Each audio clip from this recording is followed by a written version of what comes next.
Today is January 26th, 2026, and it's National Peanut Brittle Day, which feels like something that exists purely to test your dental work. Welcome to This Day in History from, wait, that's random. I'm your host, C.L. Burns. On this day in 1880, something happened that affected basically what we talked about yesterday with streetlights. Thomas Edison was issued a patent for the electric light bulb. Not the first light bulb, not even the best light bulb at the time. But the patent mattered more than the invention itself.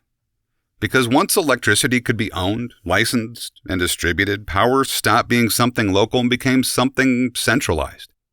Light moved indoors. Nights changed. Workdays stretched. Cities reorganized themselves around wiring instead of daylight. It wasn't just about seeing better. It was about controlling when darkness ended. And once electricity became part of every day, it didn't stay practical for long. It became cultural. And speaking of culture, on this day in 1978, some of you already know this, the first Star Wars action figures were released. At first, no one thought much of them. Toys were toys, movies were movies. But these just weren't characters. They were pieces of a world people wanted to keep living in after the movie ended. These little plastic figures quietly changed how entertainment worked. Merchandising stopped being an afterthought and became the main event. In some cases, the toys made more money than the films themselves. TV shows were created just to sell toys. Now the stories didn't have to end when the credits rolled anymore. They followed people home. And once stories, power, and culture were portable, the next thing to change was how people moved through the world. And thanks to Carl Benz in 1886, who patented the first gasoline-powered automobile, things would start moving a lot more. At the time, it looked impractical, loud, slow, unreliable. Cities were built for horses. Roads weren't designed for machines. Most people didn't see a reason to replace what already worked.